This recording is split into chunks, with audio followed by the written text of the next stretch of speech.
नमस्कार, हमें प्रियांशु सिंह और आप सब देख रहा बानी टॉप 10 भोजपुरी। अगर आप सब नया सिंगर होखम या होखम एक्टर तो आप सब वीडियो के शुरू से लेकर अंत तक जरूर देखम। और आप सबके बता देतानी कि पूरा भोजपुरी इंडस्ट्री के हिला देवेला बानी ई वीडियो से। जी आप सबके बता दी कि अगर आप सब सिंगर होकम तो अपन गाना रिलीज करत होकम, बड़ कंपनी से रिलीज करत होकम, चाहे ऑफिशियल अपन चैनल से रिलीज करत होकम। और अगर आप सबके अपन ऑफिशियल चैनल होकी तो मोनेटाइजेशन ऑन ना होकी, ढेर लोग के मोनेटाइजेशन ऑन ना रहेला और वो गाना से पैसा ना कमा पावेला लोग। अगर बड़ कंपनी के गाना आप सब दिहिला तो उन्हें से 1 रुपया भी आप सबके ना मिलेला। लेकिन टॉप 10 भोजपुरी पहली बार भोजपुरी इंडस्ट्री में पहली बार या कहीं भोजपुरी इतिहास में पहली बार ऐसा काम करे जा रहा बा कि अगर आप सब टॉप 10 भोजपुरी से आपन गाना या वीडियो करम रिलीज तो वीडियो के जितना भी अर्निंग होगी आप सबके दे देवल जाई। आप सबके बता दी कि एग्रीमेंट पे साइन करके दें कि अगर आपके वीडियो पर 100 भी होके या होके 100 मिलियन ऊपर जितना भी अर्निंग होगी यानी कि जितना भी आप सबके कमाई होगी वो गाना पे आप सबके हम वापस कर दें। अगर 5 दिन बाद कहता नहीं कि हमार जितना भी अर्निंग बाटे दे दो तो हम 5 दिन बाद दे दें, या कहम 10 दिन 1 महीना चाहे 2 महीना जब कहम तब आप सबके वीडियो पर जितना भी अर्निंग होखल होगी हम आप सबके दे दें।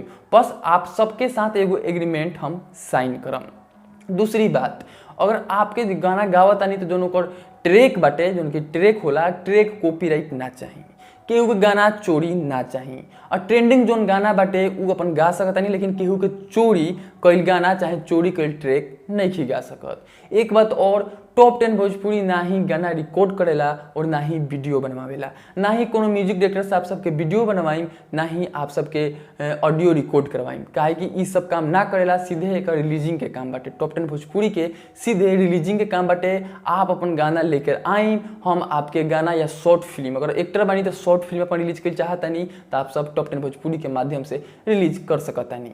आप सब आइन हमारे गाना देम, हम गाना रिलीज करम। आप सबके बताओ दिन कि आप सब बड़ बड़ कंपनी नाम ना धरम, बड़ बड़ कंपनी पे अपन गाना रिलीज करीला और खूब शेयर करीला आप सब, लेकिन अगर पैसा ना मिलेला आप सब सिर्फ उसे व्यू गिनीला।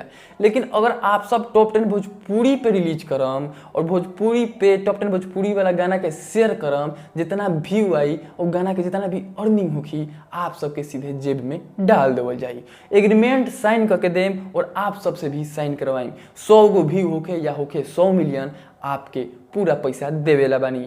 बस एक बात और, गाना चोरी के ना होके के चाहिए, ना ही ट्रैक चोरी के होके के चाहिए। और हम रिलीज कर लेम, ओकरा बाद आप सब अपन जो भी ऑफिशियल चैनल होगी ओ से रिलीज करम, ना ही कि कोनो कंपनी से रिलीज करम। और आप सब गायक बानी तो आप सब अपन ऑफिशियल चैनल से रिलीज कर सकता नहीं। अगर आप सब इंटरेस्टेड बानी तो आप सब जो नंबर दिल पा ए पे मैसेज करम, व्हाट्सएप पे कॉल ना करम। और एक बात और, पूरा भोजपुरी इंडस्ट्री में चाहे पूरा भोजपुरी इतिहास में पहली बार टॉप 10 भोजपुरी कर रहा बटे ऐसा काम। तो आप सब एक बार मौका हमरा के जरूर दें, आप सब हमारे साथ जुड़ के 1-2 गो वीडियो आप सब जरूर रिलीज करम। होली के आधा गाना तो आप सबके रिलीज हो गई बा, लेकिन आधा के बाद हम आई बानी तो जोन भी आप सबके प्रोजेक्ट होगी आप सब टॉप 10 भोजपुरी के जरूर सौंपम। और आप सब ऐसे भी अधिक जानकारी लेवल चाहता नहीं, कुछ अगर डाउट होके तो नंबर पर आप सब मैसेज कर सकता नहीं। नमस्कार।